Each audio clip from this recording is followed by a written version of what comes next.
Okay, it's time to finish this project, which was started months and months ago.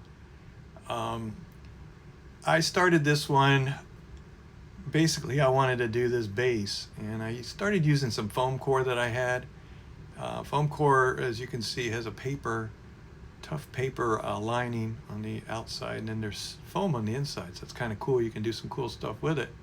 And then of course I use my styrene plastic, and these materials are going to be used to build this base for the diorama, these buildings that I had planned in my head that I wanted to put together, so that way it wasn't just one building, it was kind of like two sitting together.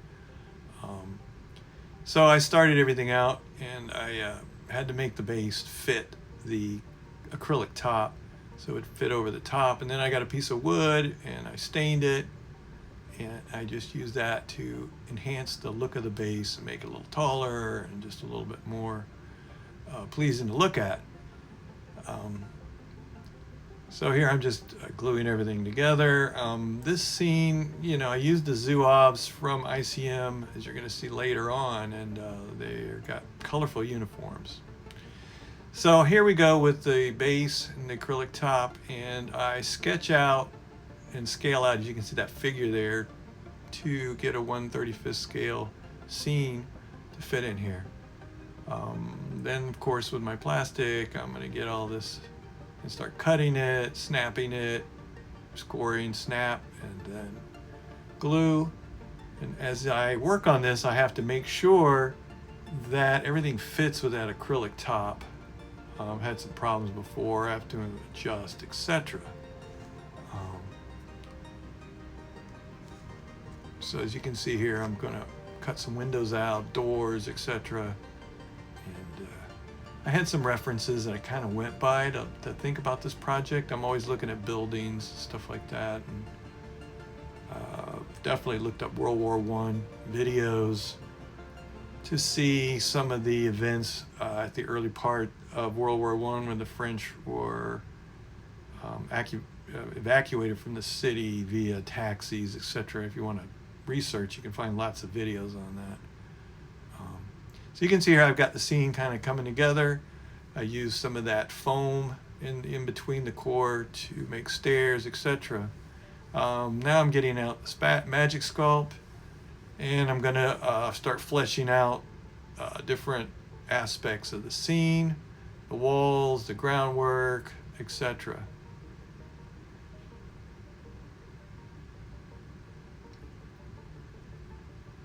The spackling is just put on my hands like you see, and then it's textured with a toothbrush, and then I sculpt in the stones with a little tool I made. It's just a little wire thing.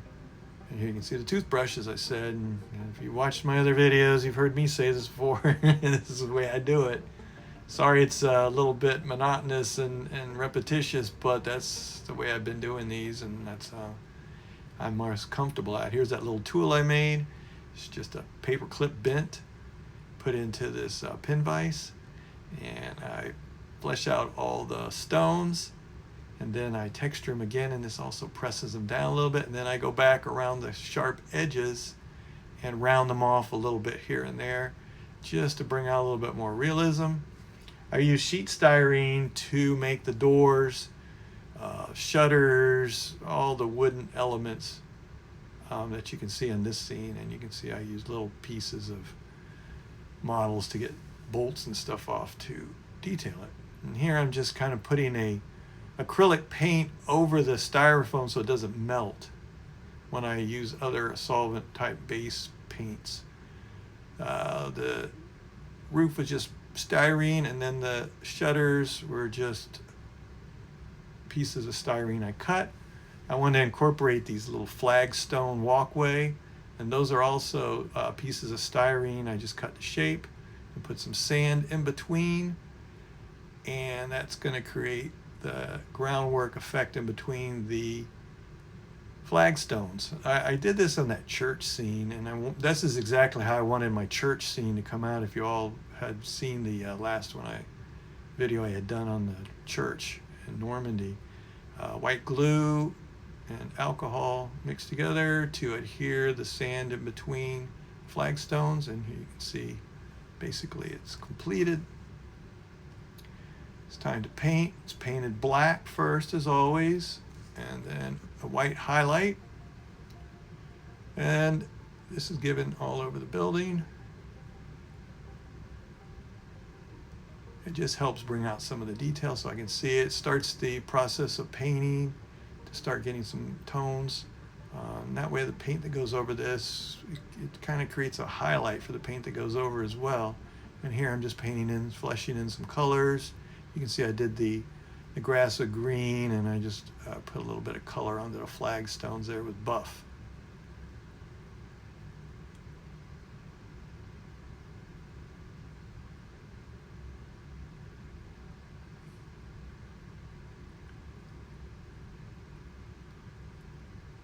And I also used some dark wood color, or some old wood, and some lime green to highlight the grass. Here you can see the project so far, and then I start doing some detail painting.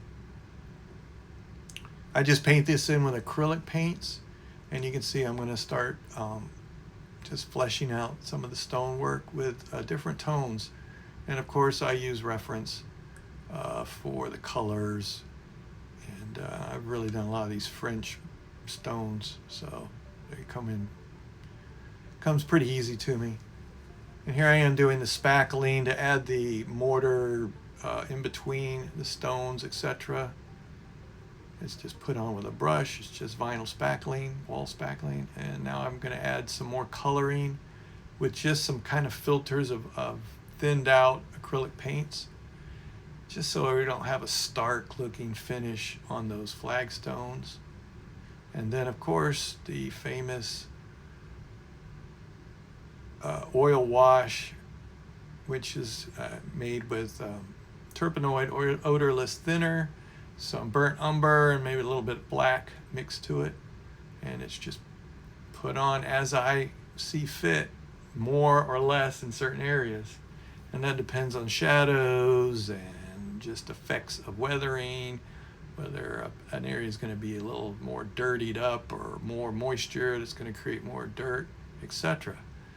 The same effect was put on to the roof, just to start the weathering process, get some tones in there and get some depth, because you want a lot of depth. You don't want anything monotone, or your whole project is just going to look dead if it's real light colored and there's no tones.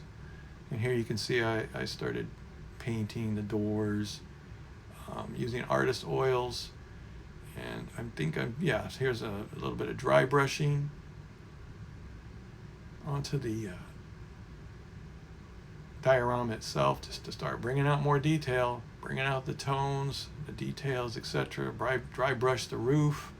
I just use different tones. I mean, I could tell you what colors, but I just start using whatever I have available there on my palette usually.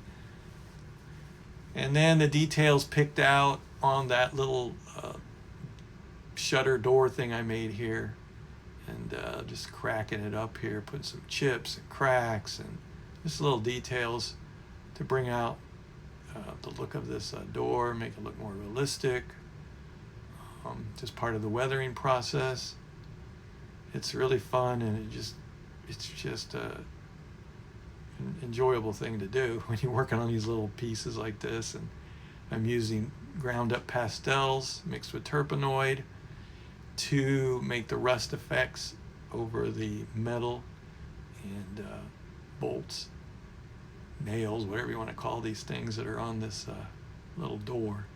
These little things I love to do, little details like that you make up yourself, scratch built. You know, you can do these things now in 3D with 3D printers, and they're going to come out perfect. And I don't want them to look so perfect. I want them to look like a man sawed and nailed and hammered. Anyhow, back to weatherings, back to the pastels ground up, some olive color for some moss, and then I've got some little foliage plants that I've picked up here and there for other diorama use, and everything's adhered with white glue. These things really bring out the detail in your project, and I've got some photo etched vines, ivy. You've seen this on some of my other dioramas as well, painted black, green, and then lighter colors of green, just to pick out the details. Very enjoyable. Now the figures. I had some ICM figures. What was I going to put with this scene? Well, not the Turks. Ooh, oh yeah. Let's add some more color. And the Zouaves from ICM, it's a nice kit, but they're plastic. It's a lot of assembling for plastic figures. It's not like resin. And let me tell you, resin is much more enjoyable to paint. I get it, but everybody's got them, and unless you convert them heavily, you see them all over the place. I don't see these ICM figure sets and mini art and master box ones. So I'm going to go ahead and use these, and of course hornet heads can enhance some of them. I used one hornet head for the officer, give him a little bit more life yelling, and I had to enhance his uniform in the way of adding some more of these folds and stuff that were to hide the seams, etc. So I had to resculpt some of that in with Magic Sculpt. The scene assembled so far gives me an idea of which way I'm going to go with it. The figures are then primed with Mr. Surfacer 1000. And after that, they're airbrushed with the blue periscope color. I would use any dark blue would be fine. It's what I had, so that's what I've been using instead of black. And then overspray with skin tone color from the top to give it some highlight and zenithal shading.